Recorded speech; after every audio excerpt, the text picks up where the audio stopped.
Welcome to Proverbs Daily Devotional. Today we're going to look at an aspect in Proverbs that talks about the lack of domestic tranquility.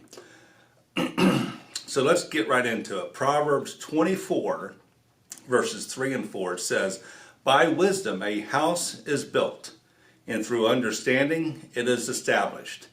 And through knowledge, its rooms are filled with rare and beautiful treasures. Of our peace that is disrupted, or the lack of tranquility, none is more significant in impacting, and draining, and painful than the absence of harmony in the home. We have sarcasm, we have put downs, we have stares, we have explosions of anger or eruptions of anger, emotional barbs, and even potentially, sadly, physical abuse. Some of these apply to you where you live. If so, you are not alone.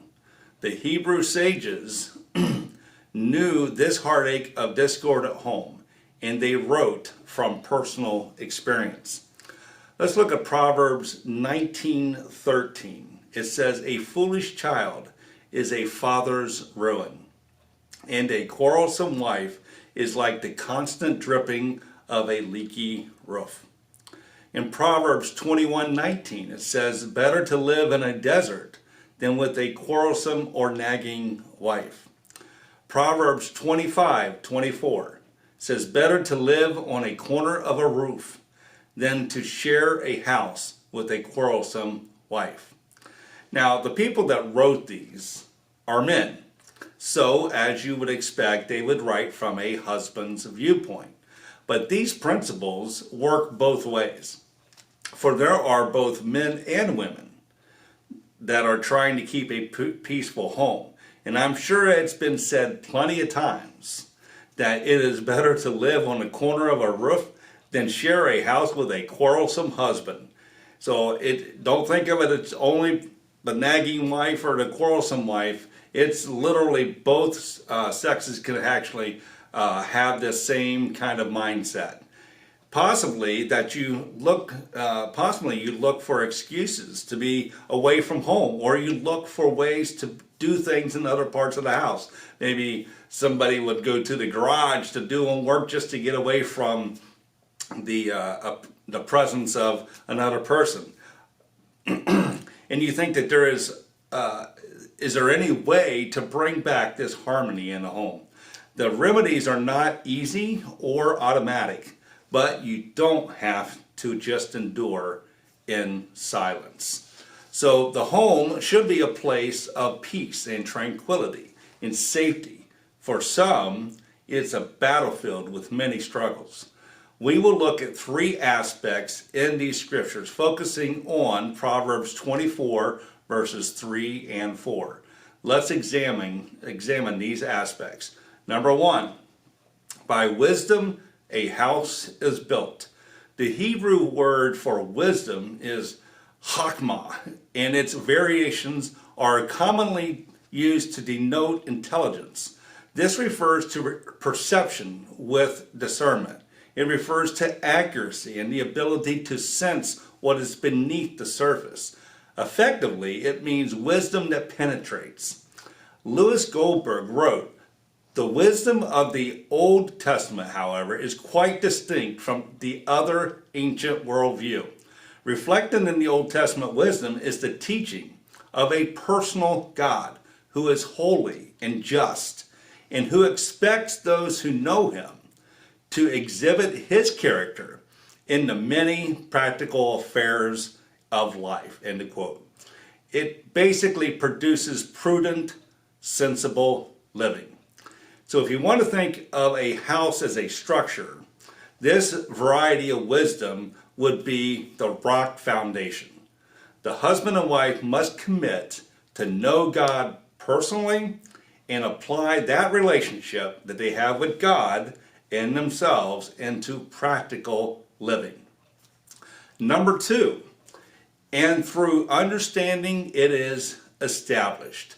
The Hebrew term for understanding is tabunah, which refers to intelligence or discernment. It refers to us observing, getting insight, and then discerning and making a plan and making decisions. The word established in this verse means forming something over time or bringing something into being.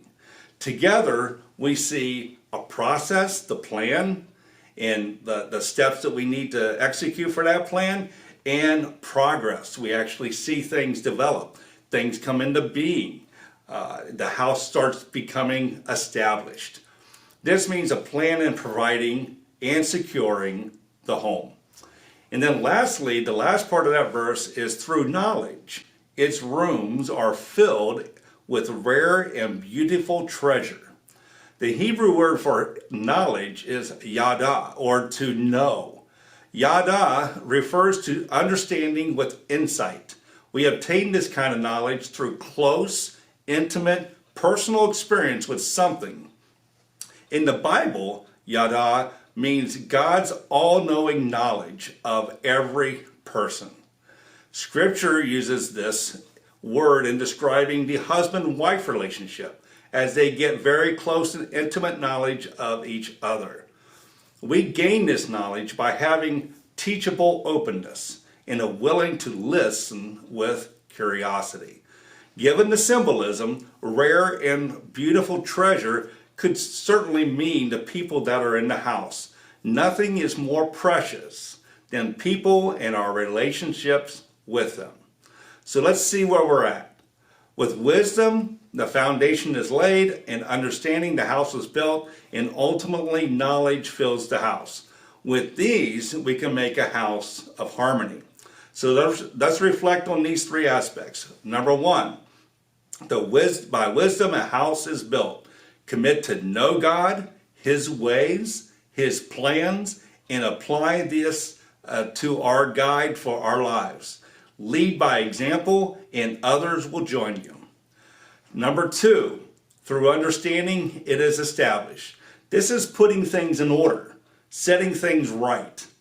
This makes progress happen and even possible. Number three, through knowledge, the rooms are filled with rare and beautiful treasures.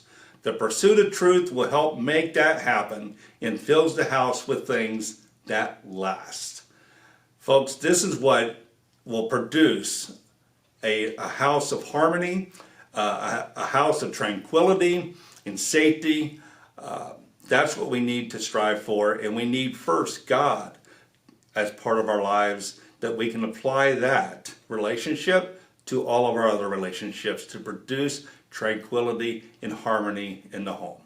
Thank you for listening, and we'll look for you next time. God bless.